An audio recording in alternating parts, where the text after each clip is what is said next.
Il y a les gens, que tal, comment están, comment allez-vous? Alors bon, hier j'ai pu parler à ma meuf.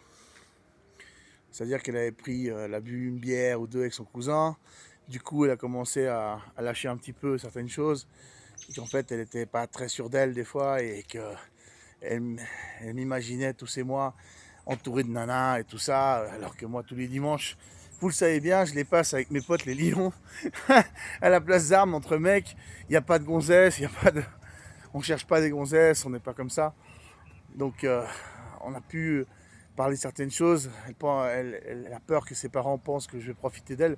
Je lui ai dit, écoute, ça fait des années on n'a pas fait l'amour. Donc en quoi j'ai profité de toi? T'as pas de thune, j'ai pas de thune, on s'en fout. Et ils sont pas censés savoir que j'ai 41 ans, je les fais pas. Tout le monde me donne 25, 28 ans, 30 ans ici. Personne me donne mon âge. Donc ils sont pas à savoir. Puis je te signale que tu es majeur maintenant, donc légalement, tu es plus ou moins libre à ce niveau-là. Donc voilà quoi, il y a des choses comme ça, et puis que je lui dis, je peux pas t'oublier comme ça, c'est pas possible. Voilà quoi. Je sais que t'as pas le temps, moi je te donne mon emploi du temps, mais mon temps libre la semaine et le week-end, et voilà. Et tu trouveras bien un moment. Puis avoir de la patience, et puis voilà, c'est tout petit à petit, puis voilà quoi. Mais en gros, elle veut pas me laisser d'illusions. Elle a toujours été très honnête à ce niveau-là. Voilà quoi. Et là, la différence d'âge, le ci, le ça, je dis, mais arrête tes conneries quoi. Donc voilà quoi. Bon là, elle a pu parler parce qu'il n'y avait pas sa mère, c'est un bon moment, voilà, elle était dans la rue, elle a pu me parler, voilà. Et, on va se reparler peut-être aujourd'hui ou demain, j'en sais rien, quand il y aura moyen, peut-être se voir. Mais je ne crois pas que la relation elle soit cassée en fait. C'est une crise de couple en fait. Et de temps en temps, dans les couples, il faut des crises pour consolider beaucoup plus la relation en fait, le couple. C'est ce que je viens d'apprendre. Vous allez me dire, tu été marié pendant 13 ans, ouais, mais j'étais contrôlé par une super jalouse tout le temps. Voilà quoi. Et bon, voilà quoi. Elle m'a toujours imaginé que plein de nanas autour de moi, alors que pas du tout. Un blanc avec une dent au moins, avec du bide, ça, sans fric, ça tire pas forcément. Hein. Elle pense toujours que je suis très, très mignon, très joli, très, très beau mec.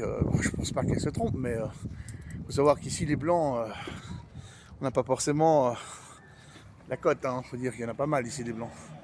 Il y a pas mal d'ariquipegnons blancs ici qui me ressemblent, à tel point qu'on me confond avec eux quoi. Carrément quoi. Ah mais t'es pas le cousin tel, t'es pas le frangin tel. Non, pas du tout. Je suis suisse. Donc voilà, vous voyez quoi.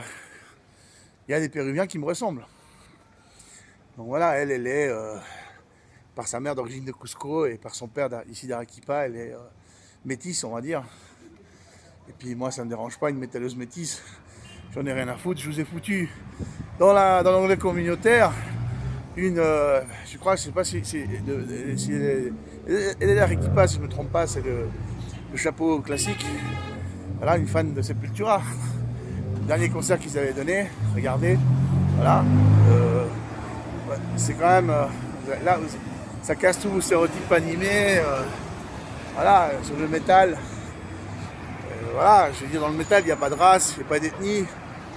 Ceux qui aiment le métal, ils aiment le métal. Point barre. Voilà, donc fuck au racisme.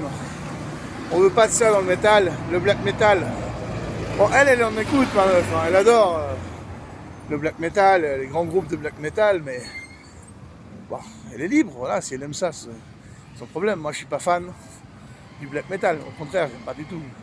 Ils sont racistes, ils sont sataniques, pas tous, hein, mais la grande majeure partie, donc ils ne faut pas très bien voir dans le monde, ceux-là. Hein. Les gens, ils ont tendance à généraliser, quoi.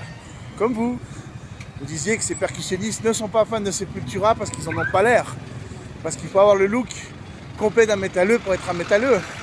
Ah là, vous vous trompez, là. Vous vous trompez. Je veux dire, c'est pas... en plus, ils étaient engagés dans un centre commercial. Donc, ils doivent être habillés un peu casual. Je sais pas comment on dit en français. Casual. Il faut savoir que les anglicismes en français, c'est pas vraiment du du vrai anglais, hein, si jamais. Hein. Ah, c'est pas footing, hein, c'est jogging, hein, c'est pas... Ok. D'accord. Les gens qui ne savent pas l'anglais, là, les frouzes, bah, prenez l'anglais. Hein, avant de penser que les mots qu'on a, c'est des anglicismes. Ce ne sont pas des vrais mots en anglais. Allez, peace, je vous laisse. Et si jamais tout ce qui finit en S, quand vous dites cassos au singulier, ça veut dire cas au pluriel. D'accord? Des cas au pluriel. Et ça ne veut pas dire on se barre. Ça veut dire des cas, des gens à problème. Unos casos sociales. Allez, peace, à plus.